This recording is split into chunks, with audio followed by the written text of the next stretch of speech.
No, all these people are already here. Oh, camera's all messed up. There we go. I thought I would get on early. I didn't realize everybody was already going to be here.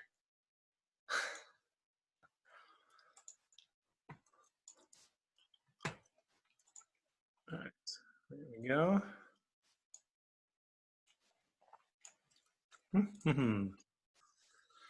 Trying something new tonight. Hopefully the audio will work okay. I'm using my fancy mic instead. I don't really like wearing the headphones, so we'll try this.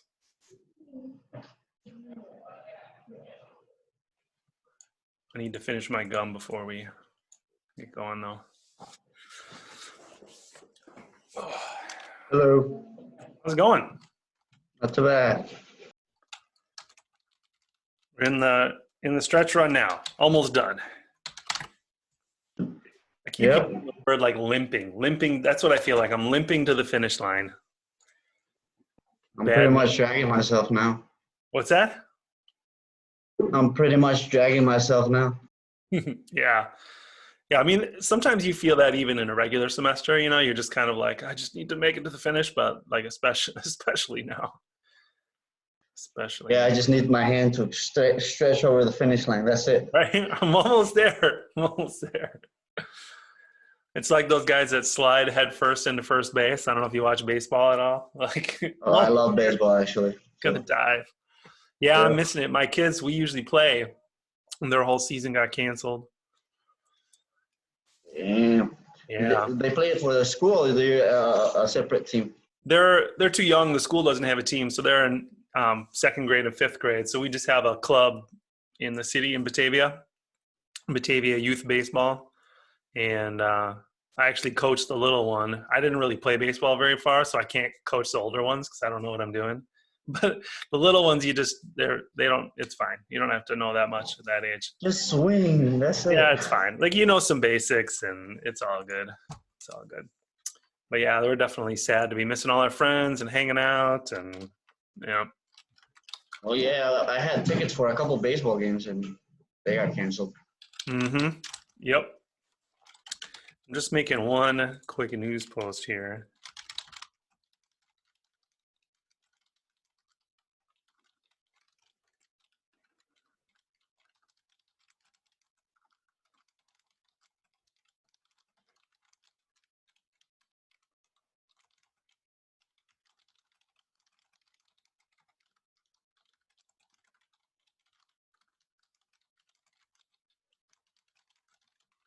All right, got to post the recording from my last class.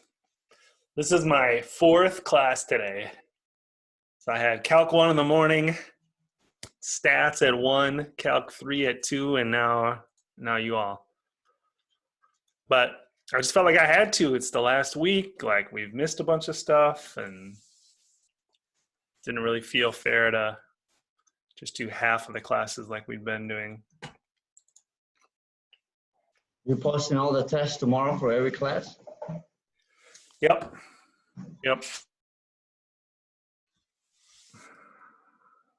And then one class has them do, because they were kind of used to a schedule. So my stats class actually has them do Wednesday at 2. So I'm going to start grading those then. But everybody else, my other Calc 3 and my Calc 1 are all due at midnight on Wednesday. So like Thursday, Friday are going to be busy grading. But it's all right. It's all right. Anybody else, like, do you have anything else done? Do you have like final papers in? Did you like turn in finals for anything else yet? Or are you still waiting? I already did 2 finals. This is my last one, so. Okay. Yeah, you're welcome, son. Yeah. I technically graduated already. Nice. Yeah. Oh gosh. So this is just like a little bit extra credit now for me. Nice. Are you transferring?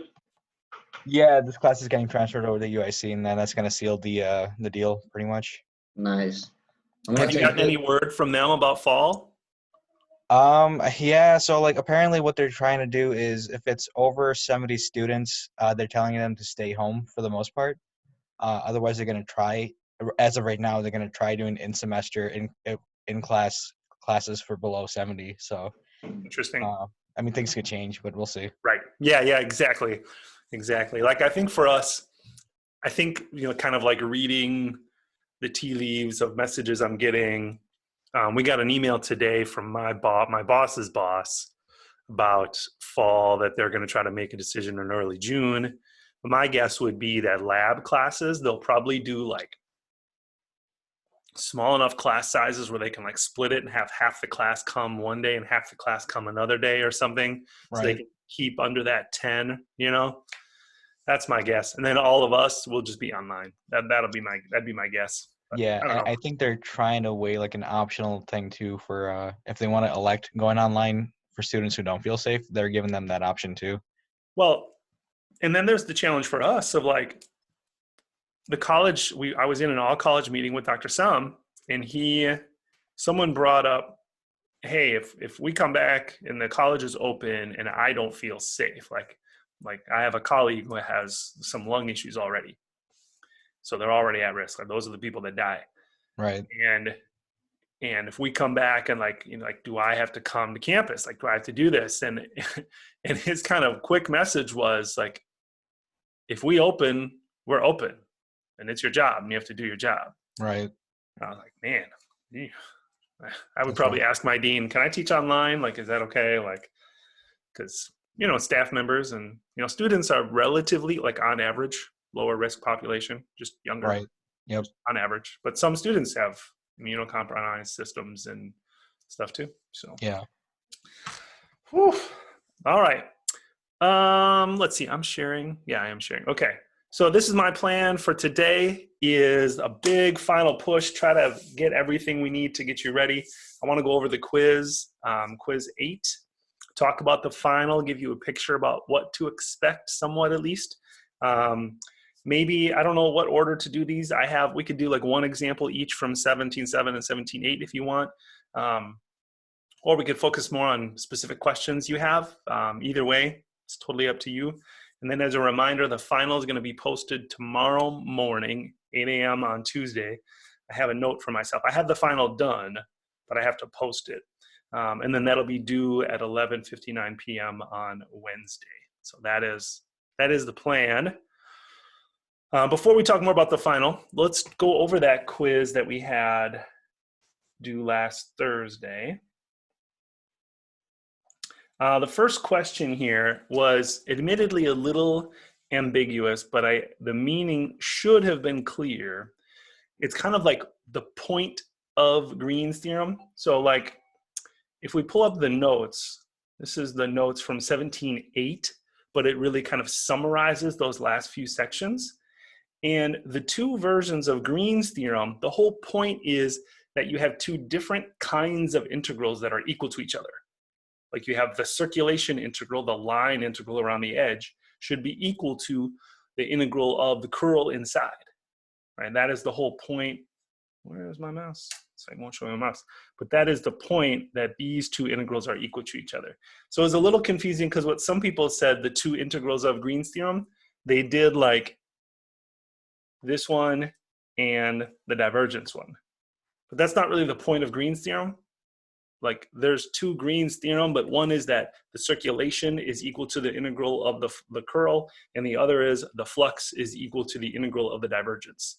And like, the point of the theorem is that those two different kinds of integrals are equal. And that's also the point of Stokes theorem and divergence theorem. But it was admittedly a little unclear here, but that was the point where it says evaluate both integrals, where I wanted you to do the line integral and the integral of the curl. So I will be clearer about that on the final, where I will say maybe, use Green's theorem to evaluate the circulation, or use Green's theorem to evaluate the integral of the curl over this area, or verify that Green's theorem is true for the circulation, or something where it's clear that I want you to work with those two particular integrals. If we do it the way that we're intended here to check the circulation and the integral of the curl, we have to get the path. And since our region is the region inside the circle radius 1, our path is the circle. And so you can just use the unit circle there. That gets you the right orientation. You have to be counterclockwise in Green's theorem. So you can use the unit circle, t going from 0 to 2 pi. The field is 0 x squared plus y squared, but if x is cosine and y is sine, then you just get 1 for that x squared plus y squared. So you're integrating the field dot product with r prime of t dt, and you just get a nice easy Calc 1 integral, 0 to 2 pi of cosine of t dt, and so you get 0. Circulation is 0. And then for the curl, the partial derivative of g with respect to x is 2x, and then the partial derivative of f with respect to y is 0, so you're just integrating 2x, and that's easiest in polar coordinates because the region is a circle. So you don't have to do it in polar coordinates, but that's the easiest way to do it. And so you have this polar coordinates, much more complicated, but you end up with 0 there as well, and you should. If this kind of question, if you see this again, you should always know that those two should definitely be equal to each other. All right, that was the first one. And I did post this, by the way. It is posted under Unit 5. Should be down here. Quiz 8 key. Quiz 8 key. So the key is posted.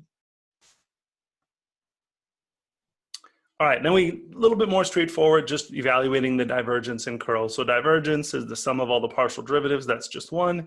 And then the curl is the cross product of the gradient operating vector and your f vector. There's mainly just small sign errors there. All right, then the last one, we're going to consider the surface integral, and we're going to, over the cylinder, we're going to parameterize the surface.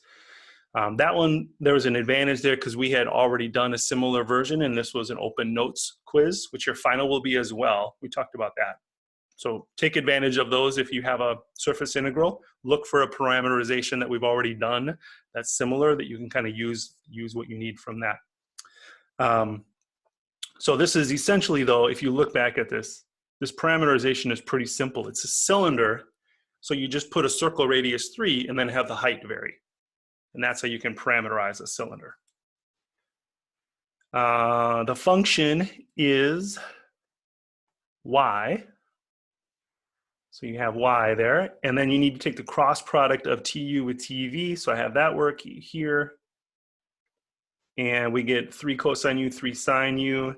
And then when you find the magnitude of that, you just get 3. So your integral is pretty straightforward here.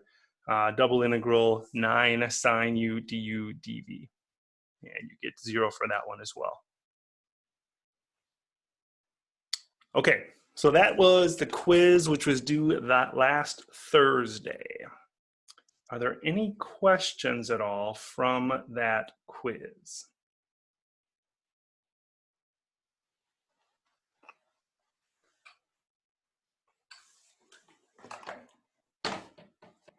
Sorry, I need to take my gum off. Should not be chewing gum while I'm teaching with the microphone right here. Any questions at all from the quiz?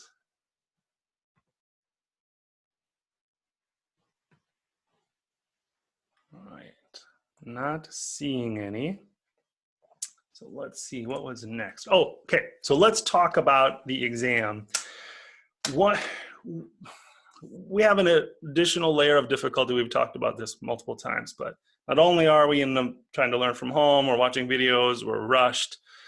We also have this challenge of when I tell my students a final should be the big picture for the course. So it should be the broad overview of some of the main ideas. And if it's a really big idea, it would have been on earlier tests. The problem is we have different tests that were given before than are given now. And it wasn't me, it was someone else. And so there's no great way to get around that. What I have done is I have posted in the content browser, in the content on D2L under the final, I've posted my old exams from this semester. So you can kind of get an idea of the things that I asked about. And so I'm mentioning that because if you want to know what I'm going to ask from chapter 13, it's going to be a selection of the topics that I asked on the exam. Right? It's going to be stuff I thought was important enough to be on the exam. And now from that, it's the subset that I think are the big ideas from chapter 13. I want to focus on the big ideas from each of those chapters. So you can kind of look here to see, oh, right, it's about, remember orthogonality of stuff? We've used this a lot. How do we know if they're parallel? What's the angle between them? What's the magnitude of the vectors? This is another magnitude of a vector question, projection of vectors, work. So you can kind of see some of the big ideas that I asked there in chapter 13. So from your perspective, I know you've been working hard already, but the additional studying you're going to do tonight, and you can study if you want all day tomorrow and Wednesday morning, that's fine. And then just finish your studying before you click open on that exam. This isn't timed. This isn't like clock starts when you open it. There's no restriction. So I'm kind of trusting that you do all of your studying beforehand. So if you want to take some additional time and go through those, I also have the video solutions just like we've done. So I have video keys that you can see how to do specific problems. So the things that I'm going to pick for the final are going to be a subset of the items that I picked for those tests. To be clear, I don't mean that it's going to be a subset of those questions. Like I'm not going to ask the same questions. I'm not just going to take that same question and like change the numbers. But if I ask you about like a magnitude of vectors, that's the topic. That topic is a topic that could be on the final. So it's about that topic, that content area. And I'm not just going to, some questions, it's like, there's only one way to ask them. Find the equation for the tangent plane. That's just a topic. Find the equation for a tangent plane. So I might ask that same question, just different surface, different points, but that same question. But other stuff, I might not ask it the same way as it's on those tests, but it's that content area. The 17, 4 and on, like this big, like this is the whole point of everything in Calc 3, those are going to have a priority.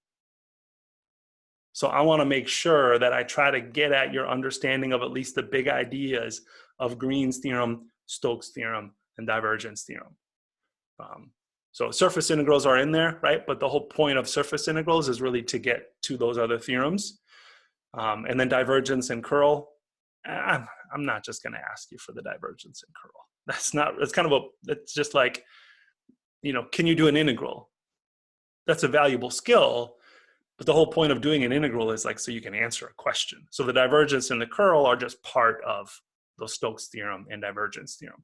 So I'm not going to ask you for those explicitly, but I'll say, I don't know, divergence theorem, like verify that divergence theorem is true for this particular situation. And you have to like set up the surface integral and set up the triple integral. So it's all about those big ideas. So those I want to make sure that we're asked a question about Green's theorem and divergence theorem and Stokes theorem. The earlier stuff, there's going to be a lot of things that are left off. There's so much in a Calc 3 class. I don't know what percentage of the material, maybe 30% of the material will be on the final, maybe. I mean, a lot of it's cumulative. If you think of Green's theorem, you have to do the curl, but then you have to do a double integral, and maybe you have to do it in polar coordinates. And so you've done like 3 sections there in one. Maybe you also do the line integral, so then you've done another section. And so maybe one Green's theorem question, you've covered like 6 sections. So some of it's very cumulative, but there's a lot of stuff that I'm not, like we can't do a double integral over a rectangle, a double integral over a non-rectangular region, a double integral in polar coordinates, a triple integral in rectangular coordinates, and triple integral in cylindrical coordinates, and triple integral in spherical coordinates, which is just chapter 16. Like we can't do all that. So there'll be like, bits and pieces from each of those sections. But the newer stuff that we haven't had a test on, we do want to make sure all of that is on there. I did want to share one thing here in the final. So like usual, please write your name on the first page. Make sure each question is clearly labeled. Some of you are really environmentally conscious and trying to use less paper. I appreciate that. Please don't do that. Makes it really hard to grade when it's all like crammed in. So, make sure they're clearly labeled and separated on your page. Because this is done at home, you have to show your work. So be sure that you're showing your work. You can't do a double integral and then just tell me what the answer is. You have to like do your work to do the double integral. scanning. I probably don't need to put the scanning up. You all are great at that by now. So here's what you should use. You can use your course notes, so you can have that open in front of you. I would probably still have formula sheets, so I'm not flipping back and forth, but it's up to you. That would just make you more efficient. You can use any of these graphing tools. And then I'm gonna do 2 problems. They reference some Maple links. They're not required, but they're like an additional visual that might help you. So you can get by without them, but if you like, there's 2 questions where the Maple links should be helpful. And then I'm gonna add an additional thing here because this is a final, this is a really big deal. I just want you to write a statement that just says, yep, I've got all the work shown here is all mine, I didn't talk to anybody else, and I'm only using the things that are above, and then just sign it. So it's kind of a little statement that says, yes, this is a final, like I wanna make sure that I'm doing all my own work. So that was just something that I added for this one. Okay, so let's talk about questions you have about what to expect. So do you have any questions about like what will be on the final, what it might look like, just kind of big picture, not I want to review this topic, we can do that next. But first, just like what the final will look like. So who wants to get us started? I think I might have missed this. How many questions were on it? Good question, we didn't talk about that. Calc 3 finals tend to have less, like I'm thinking of just imagine like 2 unit exams. So if we go in here, some of the earlier topics, like if we go to that chapter 13 one, some of those questions were pretty quick. Just find the cross product of 2 vectors. It's a skill, it's an outcome for this course. You should know how to find the cross product with 2 vectors by hand. But it only takes you, I don't know, a minute. You know, so you can see here how many questions were on this test, but there's subparts. Whoa. So this had 10, but by the way, I'm not going to ask you to graph an equation because you have graphing tools at your disposal. So I might ask you to get at this a different way. I might ask it a different way. So there was 10 questions here, but there was some A, B's, and C's, right? Just the first one. Oh, A, B, C, that had, so that one was 14 questions. But then I think if you go to our last one, so I would say it's to expect about 20 total, including parts. That would be reasonable. This last one, oh, I'm sorry, I'm scrolling through too quickly. This had 6, 7, 8, 9, 10. That one had 10. So I think a typical test is like 10. And then this final is like cumulative, so it's a double test. So expect about 20 total questions, which includes questions with subparts. Those would count as, as part of the 20. Is this open notes or not? What's that? Is this one open notes? No. Completely open notes. So the final is different. It's open notes. So I had to change some of the questions that I had planned to write and say, well, okay, so how can I get at this to see if they really understand it and they're not just copying down what's in their notes. So I had to rephrase some of the questions. A lot of the questions I was like, I mean, what's the difference open notes and a formula sheet? I don't know, like some of the ones, I was thinking the one earlier about finding equation for a tangent plane. You just have a formula for that and it's some partial derivatives, and so you would have you have your open notes, you just flip it open to get the formula. That's all you do. So you might look at an example and follow it, but it's really pretty much the same as just having a formula sheet. So some of them I didn't change at all, but other ones I had to all right, I need to rephrase how I'm going to ask this, or I want to know if they understand this topic. So how could I get at it a different way, knowing what they have in front of them? And part of that was just to kind of reduce, kind of making sure everybody's on the same level, that we're all like, hey, let's just reduce the temptation to look at things that you shouldn't be looking at. And just say, okay, fine, just have your own notes in front of you, and then you can really demonstrate what you know. So, All right. So we talked about having about 20 questions. It is fully open notes. What else? What other questions?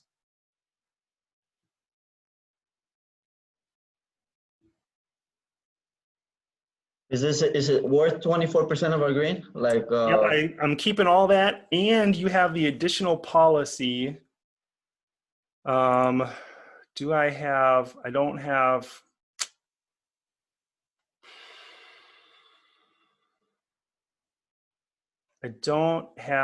Professor Teichert's syllabus posted, but you had an additional policy about the final, right? Yeah, where it takes over the lowest scoring exam. Correct. So it didn't feel like I should put that up there. I didn't feel like I should change that policy and remove that. Like I don't have that for my other class. But How is he, by the way? Is he all right? I haven't heard anything additional that since we talked last. So I think things have stabilized and looking good. Yep. Okay, good. So where is it? There we go. Yep. So the lowest exam score will be replaced by the final exam score if the final exam score is higher. So it only seems fair to leave that in there. So we will indeed leave that policy in as it is. And then I've already dropped, what was it, 2 quizzes. So you should see that in D2L. You should see them marked as dropped. Yeah. In D2L. Yeah, kind of changing how we're structured is one thing, but like that's like a big deal. Somebody might have said like they're studying for exam 2 and they're like feeling swamped and they're like, you know what, I can't do my best, but I'll work really hard on the final and that'll replace my exam 2. And then if I say, nope, sorry, you can't do that, that doesn't seem fair. So definitely still keep that in place. But I should post that up there just so you have it officially. While we're talking, I'll just drag it in there. All right. What else? Any other questions about what to expect on the final?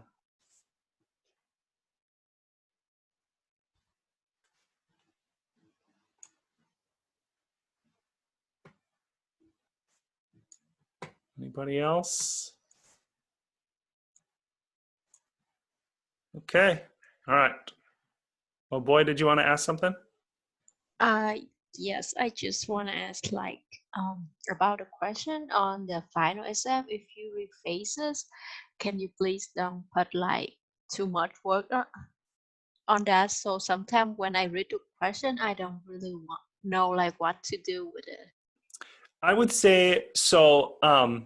In terms of like, so you're just to clarify, are you asking what can you ask questions to rephrase a question once you've seen the final? Is that what you're asking?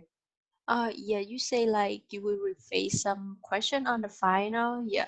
So I just want to make sure like if you rephases, can you don't put like some fancy word on that? Right.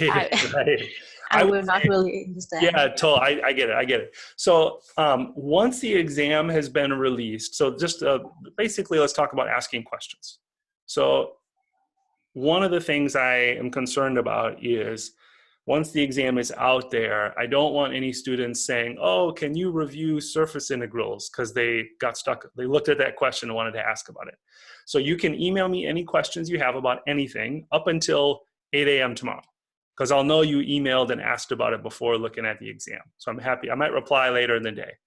But Boy's question is different. If during the exam there's a question that you don't understand, you can email me to clarify what is this question asking. Like if we were in the classroom, you would just come up and say, oh, Professor Kernler, what is question 4 asking me? I don't understand what question 4 is asking.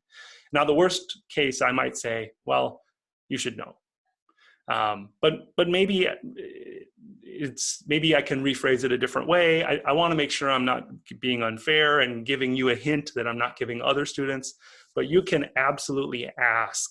You can email me and just say, I'm looking at the exam, I'm on number 10, I don't understand what that question is asking. And maybe I'm like sometimes the wording of the question is the purpose. Like I want students to know the wording, but other times I might say, oh, well, that's understandable that wouldn't be clear, and I might word it a different way. So please ask, please email me if there's something that you don't understand about a question.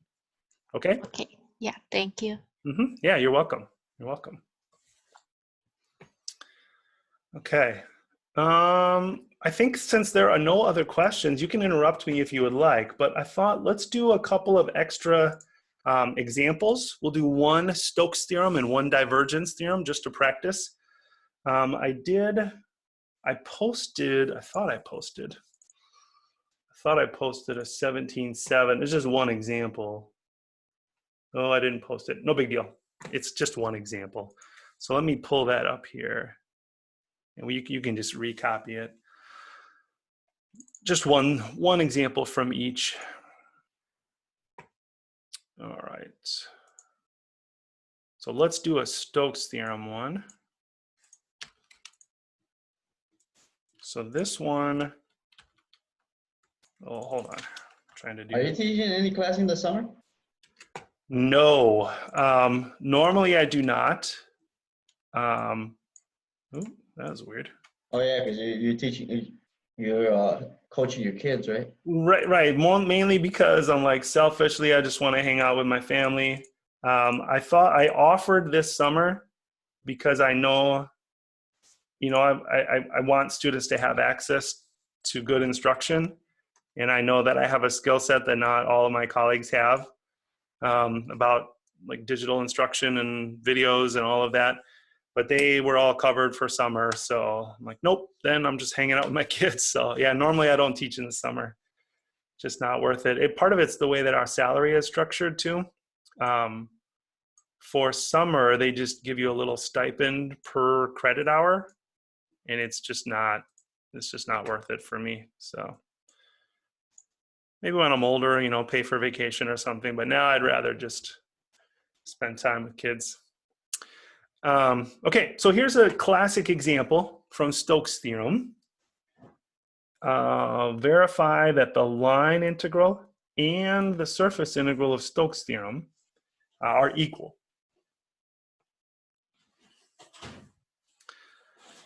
And I apologize about, let me know if the background noise gets too loud. I don't really like wearing the headphones, so I'm just trying the mic here I showed you earlier, but it's like a good mic and picks up kids in the background. So let me know if it gets too loud. So we're going to do both integrals from Stokes Theorem. Stokes Theorem is the one where it's the circulation around the edge of the surface should be equal to the surface integral inside of the curl of f. Make sure I get this one right, ds. So that's this one right here. This guy right here. So this is Stokes Theorem. I can just grab that too.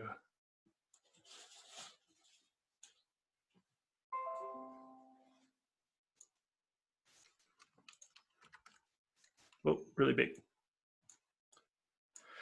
When you are preparing for these, this is why I think having a formula sheet is good, or maybe adding to your notes, because it's not enough just to know the theorem. You need to know what those different things represent. So this thing on the left is the circulation around the boundary curve, whatever that is.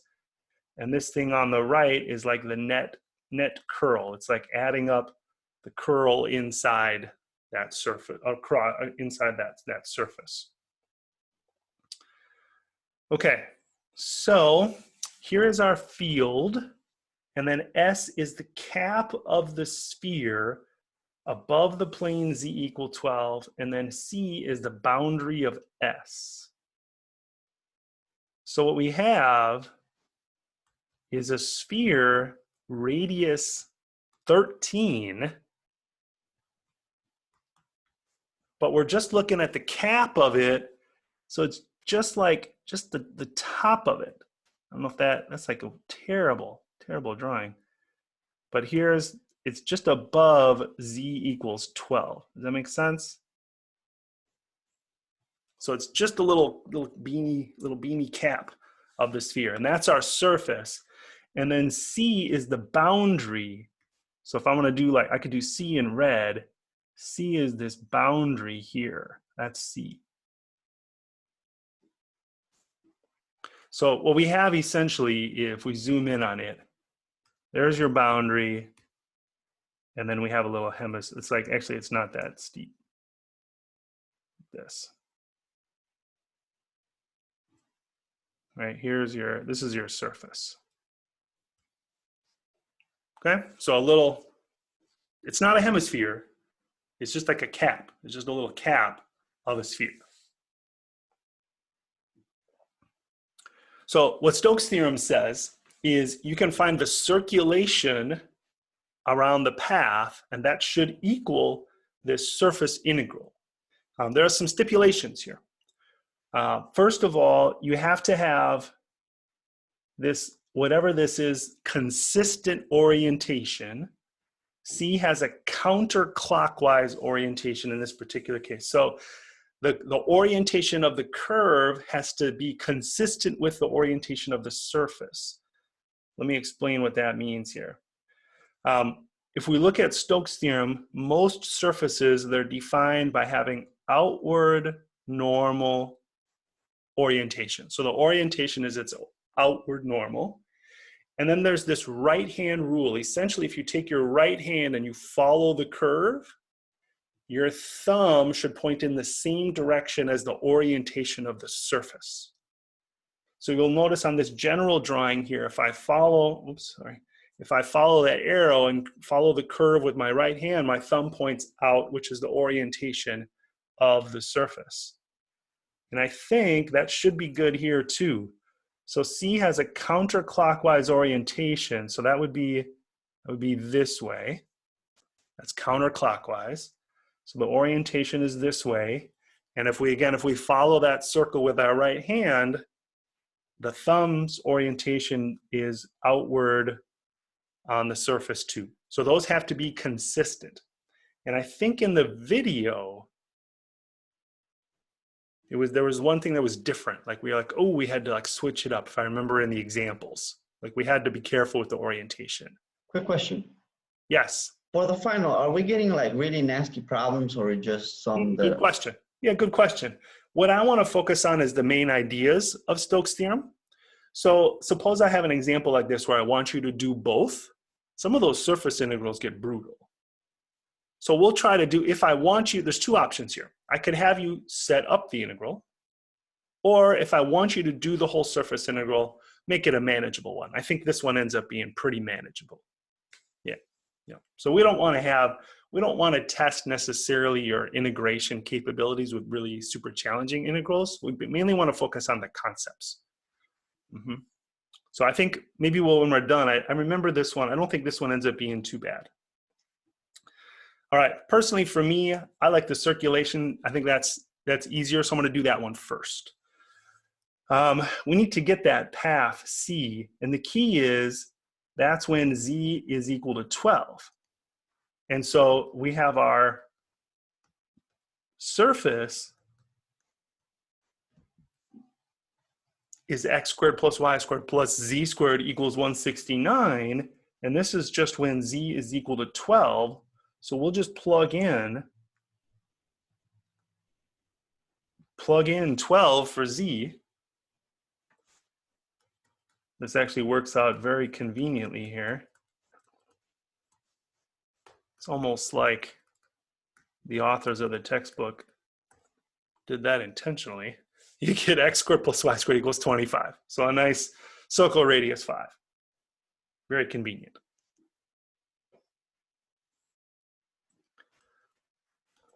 Does anyone remember what this is called, where you have a specific Z? Back from chapter... Level curve. It's a level curve, right? Yep, this is a level curve of the equation. Yep. So now I'm looking really just at the level curve. And then again, the orientation starts from the positive x-axis and rotates to the positive y-axis. That's the rotation. And so that is counterclockwise. That's what we were told, counterclockwise. That's the rotation. And you can even see, just looking at the circle there in 2D, if you just rotate your right hand, your thumb's going to point straight up out of the page, which would be to the top of the cap. All right, that's a pretty easy path. It should be now for you, hopefully. That's a line integral I need you to be able to do. You need to be able to do this line integral. Because it's simply the unit circle, but scaled by 5. So 5 cosine t, 5 sine t. It is a three-dimensional path, though. We're in 3 dimensions now. Stokes theorem is in 3 dimensions. So what goes for the z?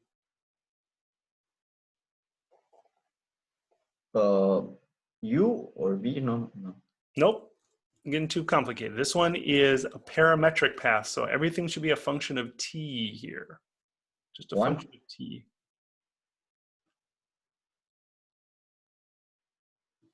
Any ideas? Think about where that curve came from.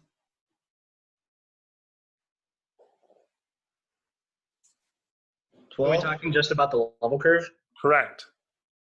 Would z be 12 then? Correct. So this path is just that level curve. The path is just that red line in the original drawing. So z is 12. Right, we're going to have to take the dot product with our f with dr. So that's why we need to get a z. R prime of t, -5 sine t, 5 cosine t, and 0. F, I need to recopy this.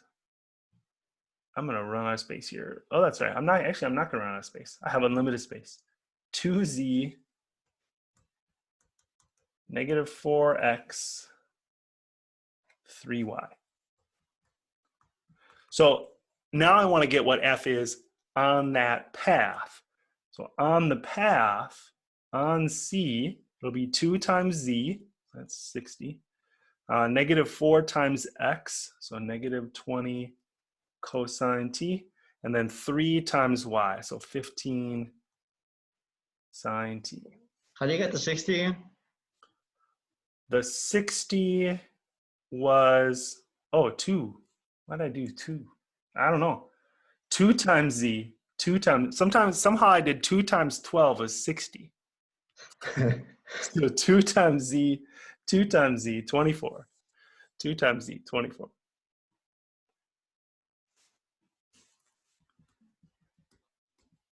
So the line integral will equal, oops, I missed the detail, we'll get to it. 24 -20 cosine t, 15 sine t, dot product with, I'm getting a little nervous here, -5 sine t, 5 cosine t, and 0 dt. That's my f dot r prime of t dt. And you can see, obviously, I'm missing the bounds. I should have given them when I parameterized C. So I should have given the bounds up above. So that would be, to give all the way around the circle would be 0 to 2 pi.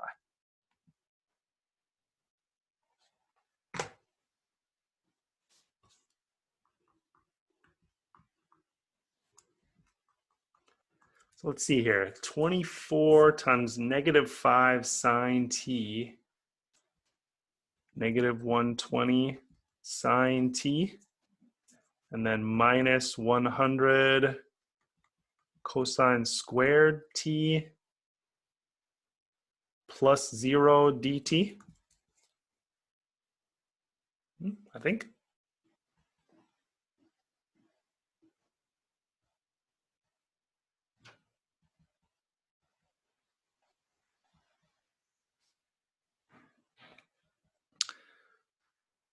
All right, this is just a Calc 1 integral, well, maybe Calc 2 integral. So it's just a single variable integral. The main work that we did was up above. So before we keep going, does anybody have questions about the work we've done so far? Finding the path, parameterizing it about t, finding r prime, finding the field f on C, and then finding the dot products. Any questions so far?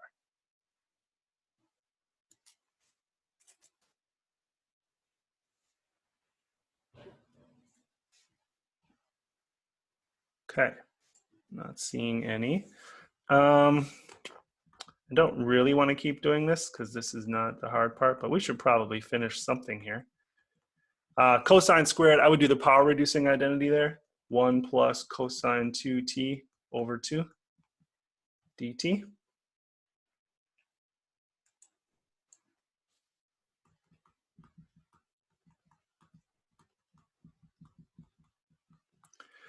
What are we going to have? Minus 50 cosine 2t dt.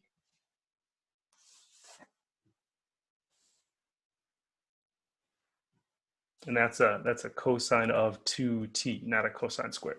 We did a power reducing to get rid of the cosine squared.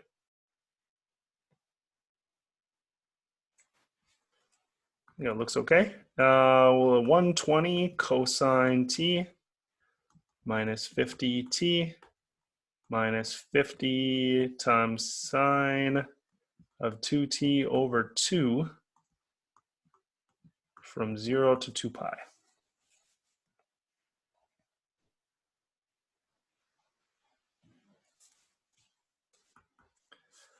Now for the trig ones, we can basically ignore them because cosine of t and sine of 2t are periodic in their periods. They'll be the same value at 2 pi and at 0. Right? Cosine of 2 pi minus cosine of 0, those are just going to be, that part's just going to be 0. So cosine of 2 pi is equal to cosine of 0. The t, we can do 2 pi minus 0 for that one. And then this one also, 25 sine of 2t from 0 to 2 pi, sine of 4 pi is 0, sine of 0 is 0, so that's 0. So it looks like we're left with negative 100 pi.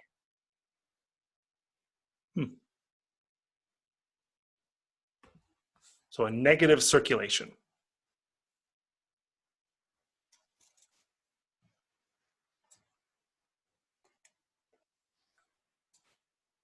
So kind of what this is saying is kind of on average as this, if we were to imagine an object moving along that path through that field, it's kind of working against, it's going against the field. The field is not pushing it, it has to push against the field. Right. So any questions so far about the line integral? We're going to eventually do both. So right now we've been focused on the circulation. Any questions about that?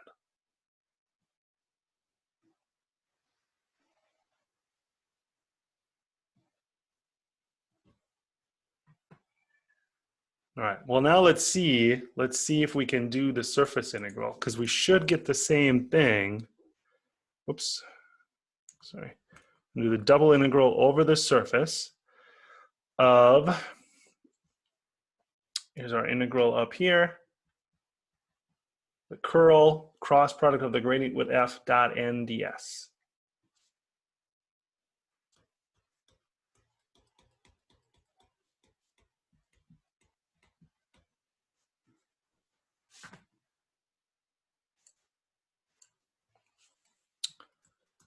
Okay, the curl is going to be the easier part of this one.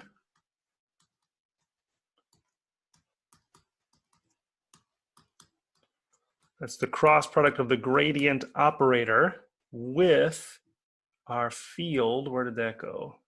Where'd it go? There it is, 2z, negative 4x, 3y.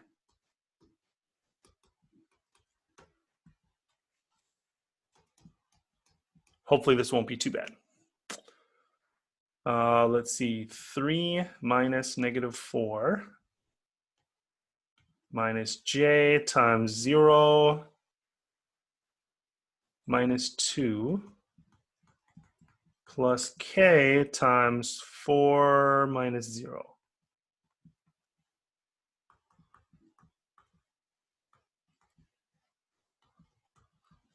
Seven, 2, 4, something like that.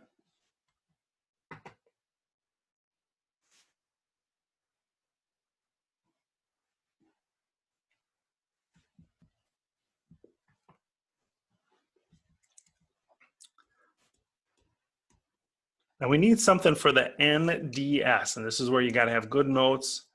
If we go back to the surface integrals, 17.6, a bunch of stuff here. So we need the vector.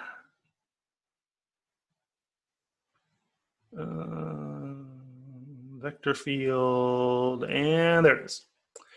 So what we're going to do is we're going to need to parameterize the surface, and we're going to do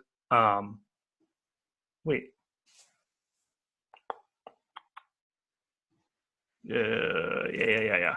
So the NDS is the TU cross TV dA. One's over the parameterized region. So we need to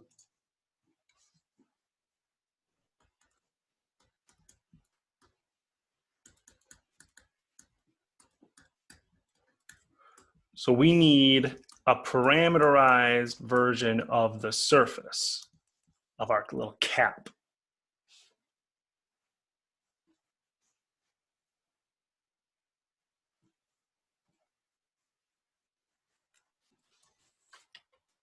Just want to check something quick here. Because it's funny, we did this in my other class. Oh, we ran out of time. We didn't actually do it. I'm like, I don't remember getting this. That's why we ran out of time. We didn't actually do it. Okay. It makes me feel better. It's like, Jacob, question? I actually got a different vector. Okay, tell me where I went off.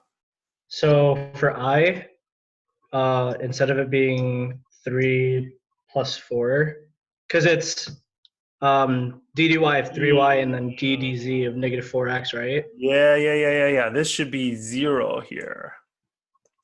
Right, so we're doing this one, right? So it's 3, but then minus 0. Right? Yeah. And then also for k, I think it should be negative 4. So the k one would be here, so negative 4 minus 0. Okay? Yeah. Yep, nice. Good catch. And then I think that's what I got. Okay. 3, 2, negative 4. Okay, good. All right. So now for the parameterization and this work, this is where you want to use your notes, because we've done a sphere before. It's we keep referring back to it. Example 5 in section 17.6, where we parameterized a sphere. It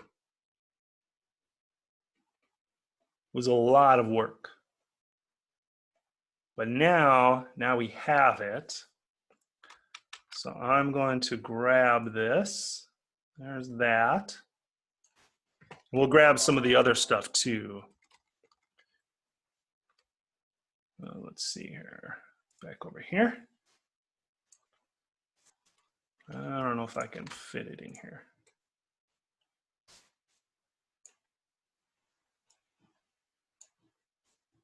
I'm just going to put that in here and actually just erase this. Kind of use this pasted one here. So rather than re-parameterizing everything yourself, you can use some of the parameterizations that we already have in our notes. So this would be something that you would have written on a formula sheet if we weren't allowed open notes, but you can definitely reference previous parameterizations. How much work you need to show for the rest of this depends on the questioning of the problem. See, we need the cross product of TU with TV. We need that vector. We need what that cross product is. If that's all we need, we can just go to our example and copy that over as well.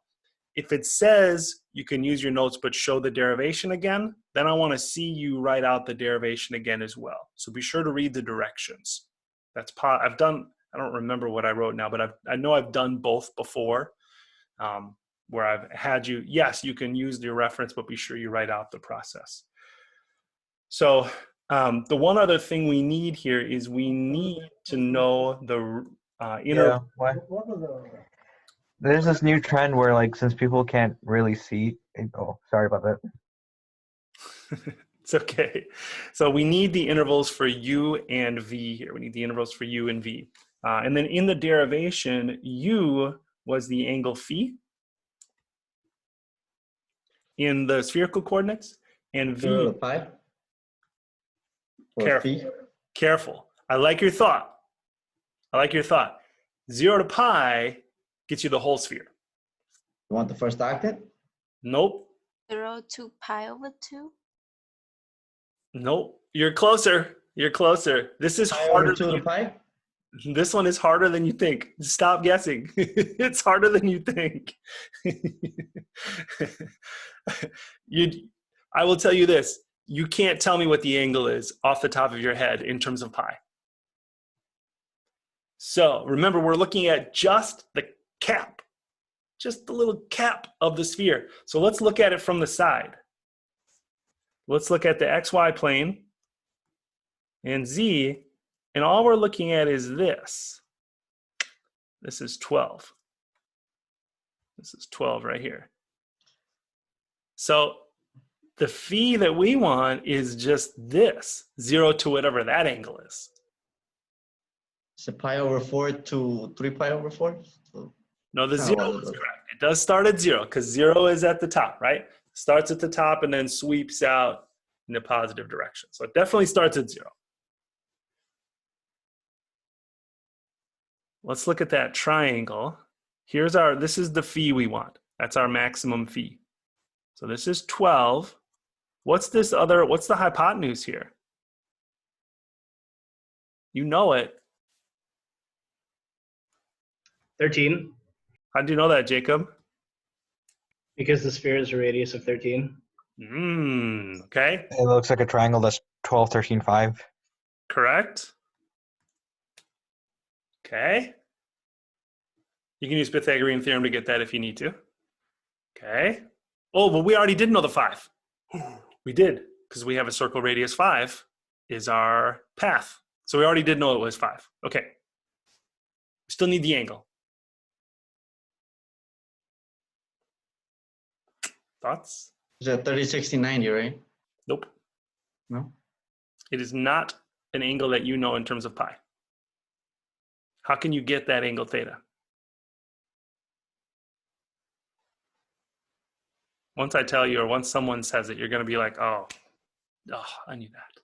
You could do tangent inverse of 5 over 12, right? Right? Tangent phi equals 5 over 12. And so theta, or not theta, phi equals inverse tangent of 5 over 12. Or you could use cosine or sine, whatever. You have all the sides now.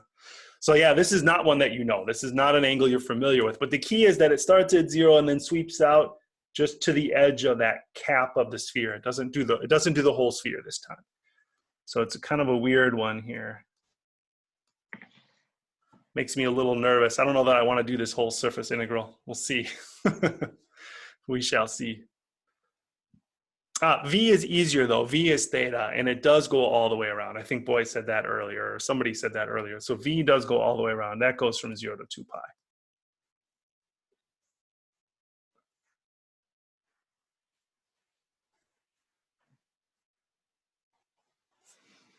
Okay, somewhere over here, just to save our time a little bit today, we should have, so here's the TU, here's the TV, here's the cross product is this whole thing here. And then after all that work,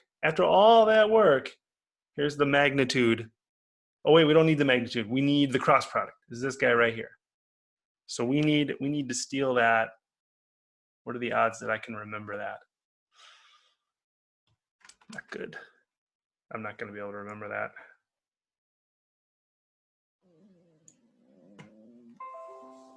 We need that cross product.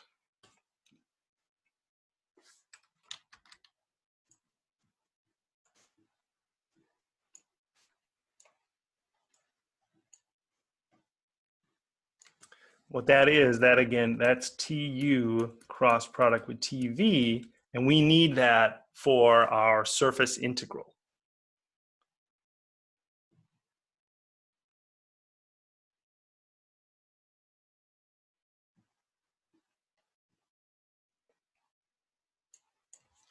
So after all that, our surface integral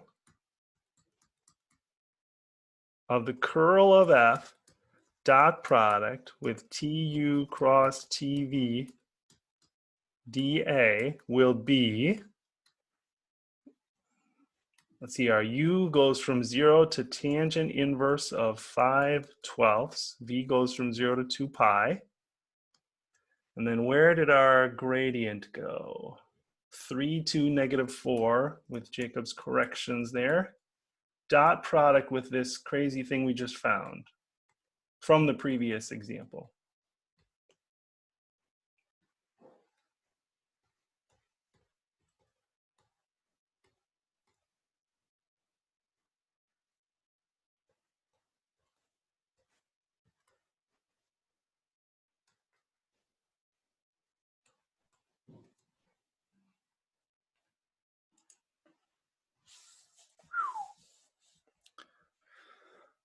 We may forego the actual triple integral here. Does not look good. I mean, I don't know. It might not be that bad. I don't know.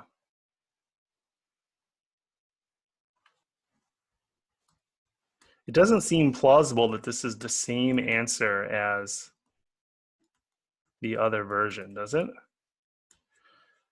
We've got 3a squared sine squared u cosine v plus 2a squared sine squared u sine v minus 4a squared sine u cosine u du dv. It's probably just torture. So to Christian's earlier point, this would be an example where I think getting to here is labor intensive, but using your previous resources, this is like kind of an upper bound, but this is okay. Like this is not an impossible exam question. Probably like having you do the whole integral is impractical on the final. Because this one is like, I'm trying to see if there's anything. There's obviously some common factors. They all have an a squared, but the constants are going to throw us off. There doesn't appear to be any nice like Pythagorean theorems in here. I don't think this is going to simplify nicely. So I think this would be a pretty challenging integral. I don't want to do it right now, in fact. So this would be something where what I would ask if I asked this question on the exam would be to just set up the surface integral. That would be the question. Set up the surface integral, but not actually compute it.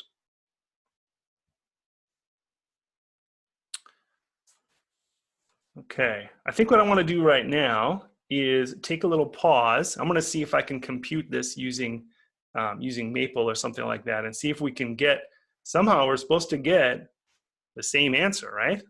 That's the whole point. So unless we've messed up somewhere, which is possible, we should get the same answer for this surface integral that we got for the line integral above. All right, so before we take our break, any last questions about the parameterization of the surface, about the setup for this surface integral?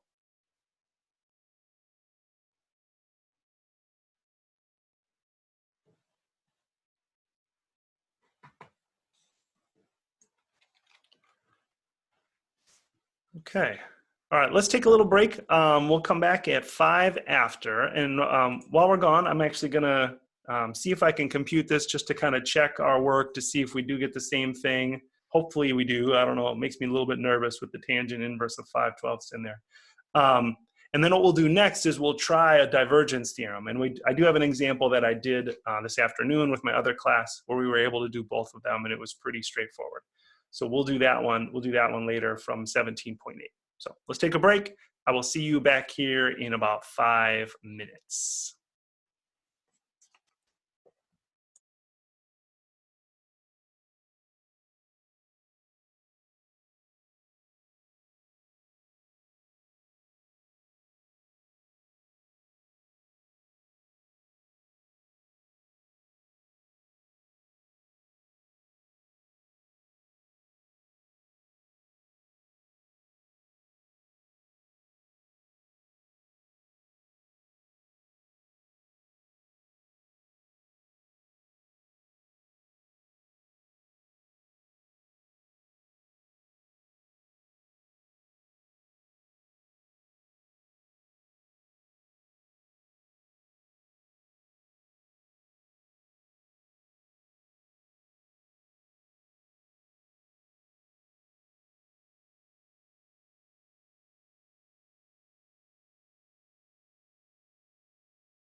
All right, we are back. So, was anyone else as astounded as I was? Like it actually worked. I was like, wait a minute, that's wild. The joys of Maple.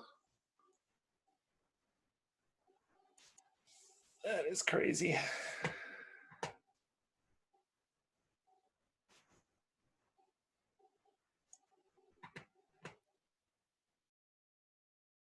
Let's see here.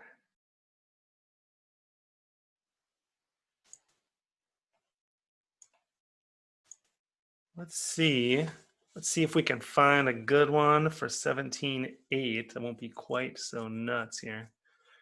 Verifying the divergence theorem.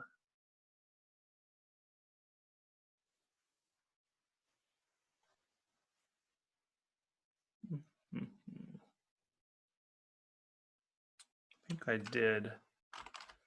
did 18 with my afternoon class. I think that was the one we did. That was pretty manageable. Oh, you know what? Hold on. Get the whole directions with it.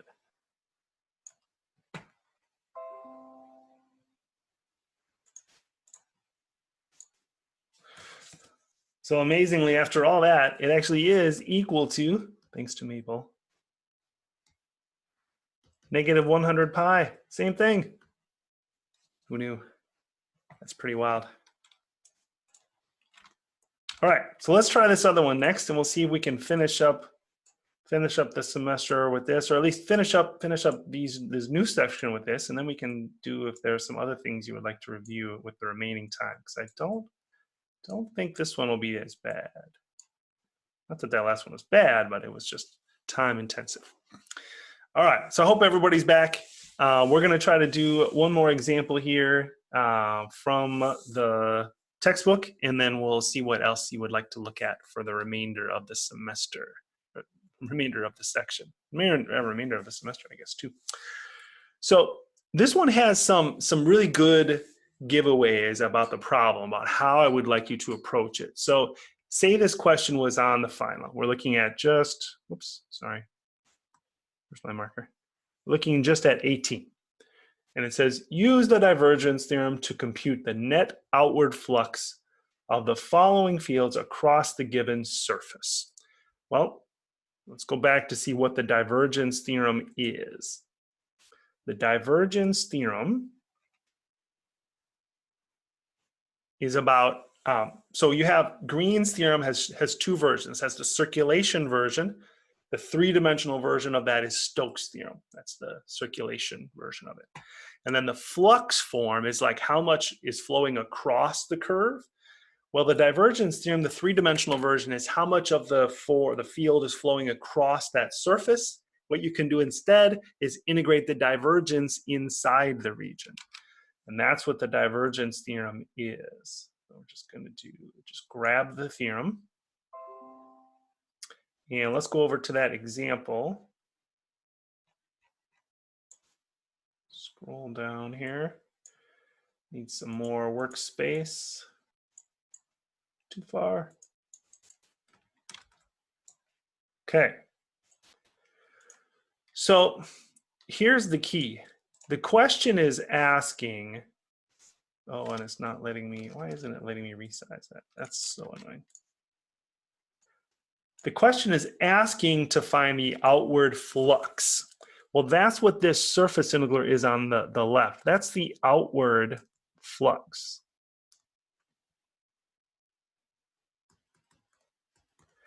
And so if I don't read the full directions and I just say, oh, outward flux, I need to find the outward flux. That's a surface integral outward flux.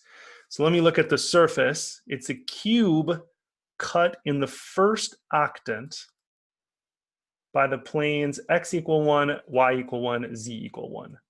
So that's just the unit cube, in fact. Boom. That's not parallel. Here, here.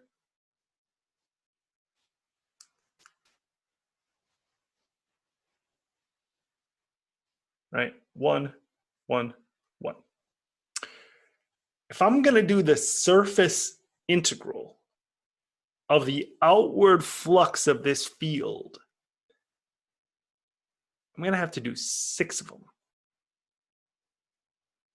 for the 6 surfaces. I'm actually going to have to split that up into 6 surface integrals.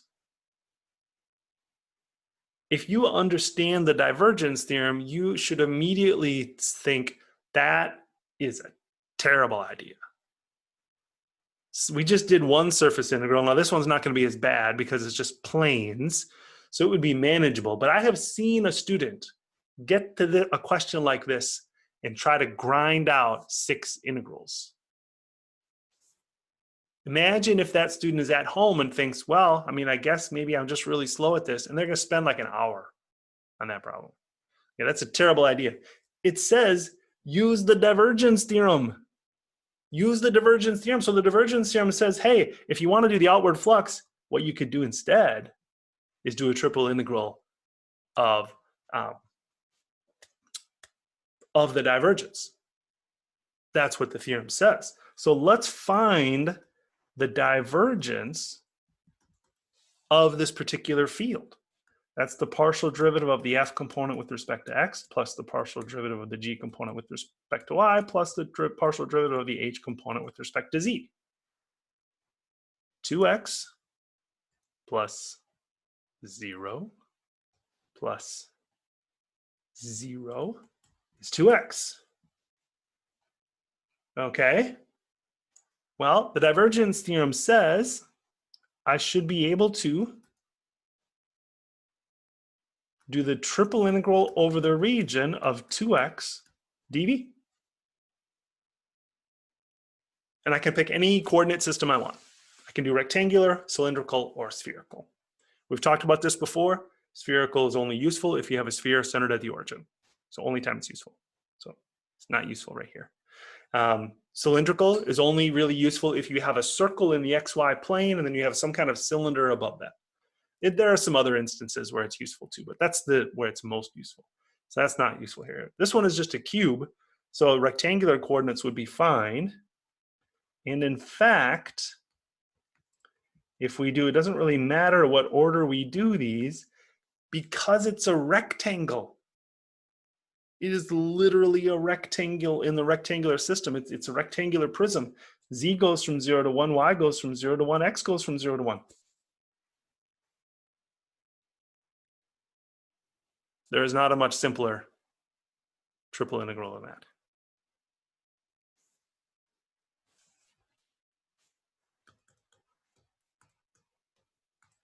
The integral of 2x dz would be 2x z from 0 to 1 dy dx. Plugging in 1 for z, subtracting 0 for z, that's just going to be 2x dy dx. Same thing is going to happen for y, so this is just the integral from 0 to 1 of 2x dx, which is just x squared from 0 to 1, which is just 1. So instead of doing 6 surface integrals over the 6 faces of this surface of the flux to get the net outward flux, instead we can just do the divergence inside of it and add up, do the integral of all the divergence inside of it and get 1.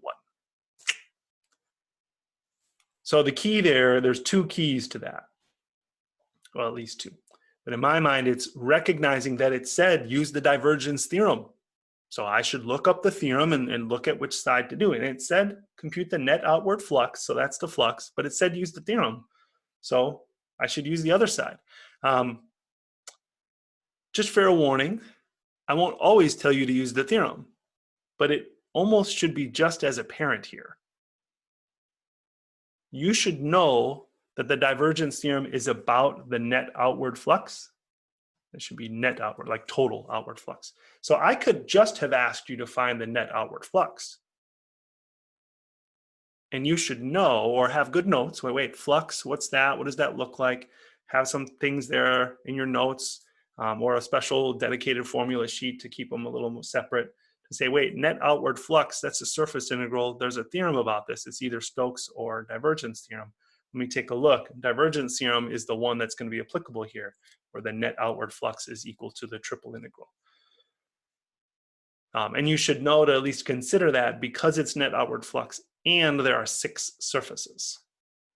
Ooh, well, thanks. All right. Any questions on that 17.8 divergence theorem example?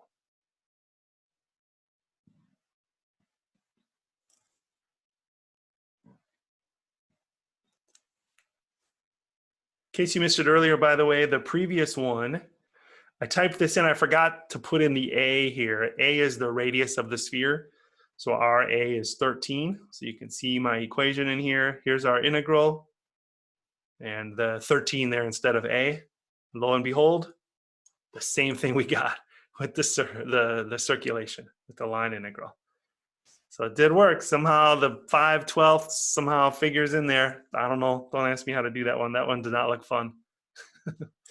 So it did check. It did check. Okay. So that is what I had prepared that I thought we should talk about. We still have about 40 minutes left. We have a couple of options now. If there are specific homework questions that you've been looking at from the more recent stuff, we could do those. We could talk about more Stokes and Divergence Theorem. We could, if there's a topic earlier in the semester that you just wanted to review, we could do that. Or if you have, I remember I posted all those old exams, if you have some of those questions that you've been looking at that you wanted to ask about, those are under the final folder here in the browser. You could also ask about some of those. So the rest of the time, I kind of give the floor to you to choose where you want to go from here.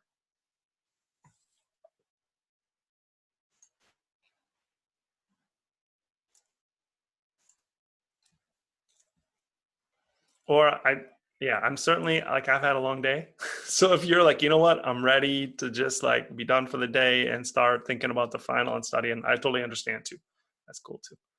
Don't log out yet though if you're thinking of doing that. I want to talk to everybody first. So any specific things you wanted to ask about?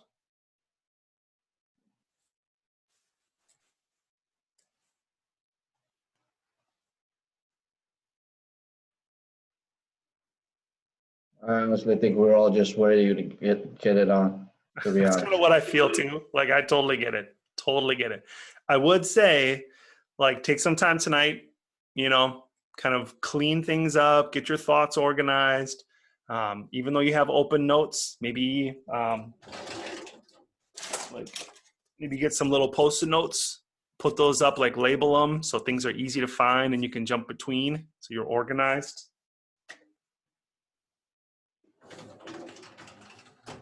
Anybody else have anything you wanted to ask about? I still got my 3x5 cards from the other exams that I had, so Sure. Nice. Yep. Excellent. that works. Boy, Professor Tykert is like hardcore, man. 3x5. Did you get to use the back at least? Yeah. Okay.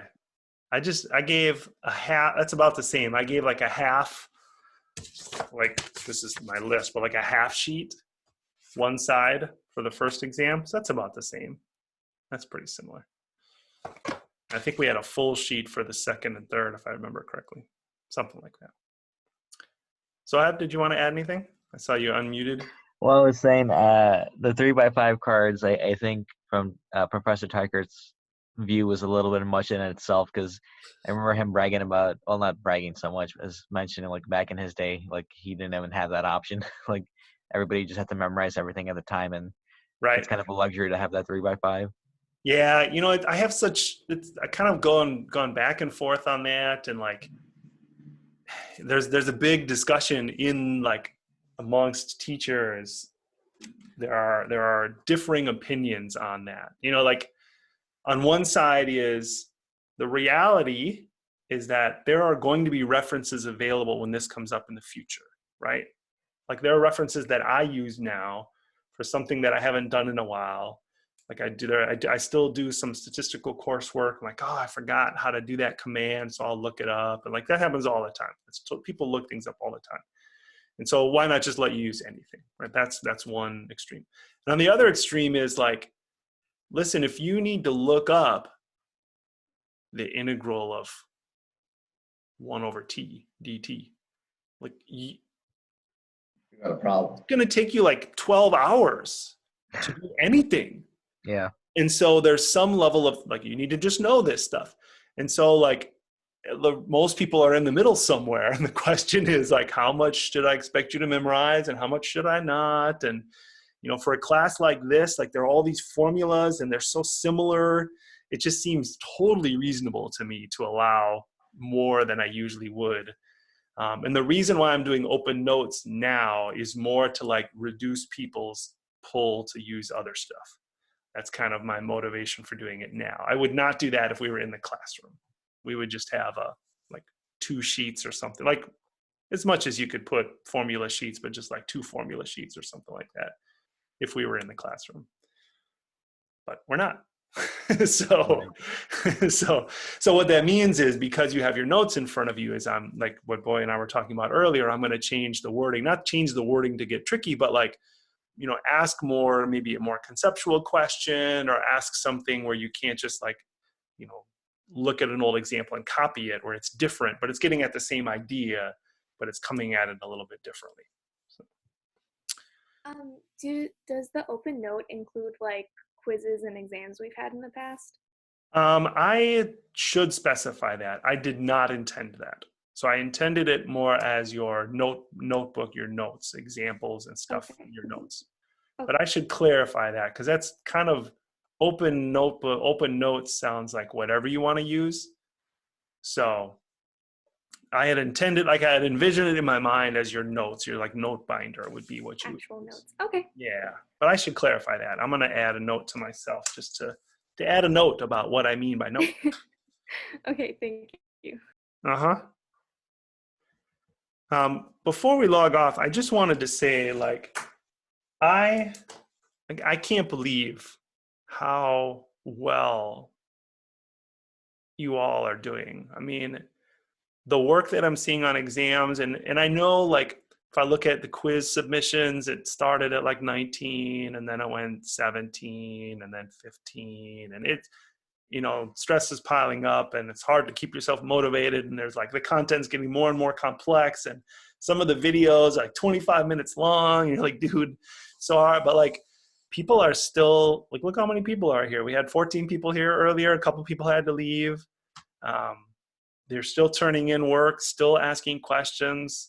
And from what you've gone through this semester, I'm just super, super impressed with the quality of work and dedication from this class. Like I can't believe it sometimes about how all that you've gone through. Like my normal, like I gave this talk to my earlier classes, and I'm like, you know, the fact that you had to go online and, you know, it's been so hard.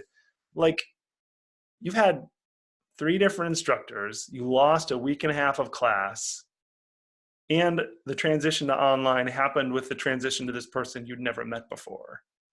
And I was gonna say that it also depends on you, because you did actually a pretty damn good job on helping us. well, Because thanks. honestly, if I didn't like the way that you taught, I would have just dropped out. But you actually Sure. did a great job, and I'm thankful for that. Well, like, it's not that I don't care about the other classes, but I feel like there's an especially heavy weight here for our like, you all are the cream of the crop at ECC. Like, you are going to be engineers, and we feel like, not guilt, but I feel it's a lot of importance. Like, if I have a stat student who's a business major, who's in my Math 120, which I'm teaching right now, and they miss a couple of weeks worth of content and don't understand it, it's not a prereq for anything else. There's like literally 0 consequences. Whereas for you, you're going to be moving on. Some of you I know are transferring. We've already talked about it. People are transferring in the fall, and they're going to assume that you know what a surface integral is, at least that you've seen them before. They're going to assume that you've heard of Stokes Theorem. You kind of know the basics of it. They're going to make all these assumptions because you've had Calc 3. So I felt a lot of pressure to make sure that at least we were all at least exposed to it all. Have a basic good idea. Yeah, but, you know, at least exposed to it all. So. No, I appreciate you taking all the effort and, you know. Yeah. carrying the weight of this class. I mean, it was definitely wasn't easy on you for sure. I can imagine, but Well, and definitely part of it appreciate too, like don't think too much of it too, because like I already was teaching the class, so like I already had the videos. You know, the extra work is more like we did a few extra videos getting you caught up. Like ironically, the last 2 weeks have been easier because it's basically just been one extra class a week and some extra grading. Because No, for sure. It's you know more a what I mean? matter of Like, you giving up some time though for us. yeah, no, that's true. I mean, that's they're paying me. I'm not doing it for free. Right. But you know, you're also putting a lot of stress on yourself, especially Yeah, when it's you're all right. already full. I will say that I am super excited to be done. Same here. Yeah.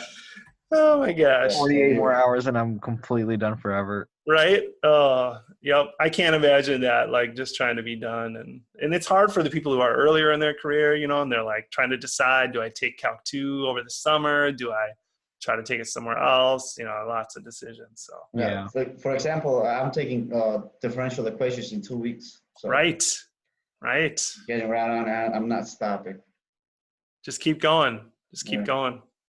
Get in a rhythm. I remember having some of those discussions about people, like if they want to get a graduate degree, like when should they do the graduate degree? And it's always recommended if you have anything like math heavy, you need to do that right away after you finish your bachelor's degree. Because the longer you wait, like people ask now, hey, have you ever thought about getting a PhD? And like I have, but not in math, because I would have to start like all over. I'd have to take a bunch of math classes all over because I've forgotten it all. It's all gone. It's all gone. So, all right. Well, I will say if you have any additional questions about anything course related content you want to ask about something, email me anytime tonight. Up until the test is released tomorrow morning at 8 a.m. You can email me. You can email me at 7:45 a question about the exam. I'm not gonna reply right away, but I'll know, oh, they had this question before the exam. And it's not something that they looked at the exam first and then emailed me. So that's why I won't answer any like, oh, can you remind me how to do the parameterization for whatever, you know, something like that. But once, this is to Boyd's earlier point, once the exam is released and you sit down, okay, I'm ready. I've got all of my notes aligned. I've got everything organized. I'm going to sit down, plan on, I would say, by the way, I would plan on at least a 2-hour block of time. I know some students will finish in 2 hours and others will take a lot more time than that. So I would say plan on that. Feel free to take coffee breaks in there. That's fine. But plan on that amount of time. So once you sit down, oh, where was I going with that? I was just going to say, like, you can email me up to 8 a.m. But once you sit down to the exam, like there's no more emailing me questions about reviewing a topic. However, if there is a question that you don't understand, or it's like you're not sure what am I supposed to put here, the wording isn't clear, those kinds of questions are fine, absolutely fine. Shoot me an email. The Discord would be good because then everyone can see it. But if you just want to email me privately, that's fine. I might like also answer in the Discord and say, oh, there's a clarification question on number 12. But those kind of questions are totally fine. Anytime up until 11:59 p.m. Wednesday when it's due. Okay. Anything Just one else? last question. Yeah. Do you know by any chance when the final transcripts will pop up in Access? Yeah, they're due. My grades have to be submitted by Monday at 5. That's my deadline. Okay. So grades will definitely be submitted by Monday at 5. Gotcha. I will say I'm going to try to get mine done on Friday, but I don't know. That's in D2L, and then I submit to Access ECC, but I don't know. I think they get processed every night at like 7. So it might not be officially in the system like until Monday morning, or maybe it gets processed Friday and it'll be in there Saturday morning. I'm not totally certain about. Yeah, can you do it as fast as possible if you can? Right. Oh, I know. Yeah, I know. I gotta put the prerequisite. I know.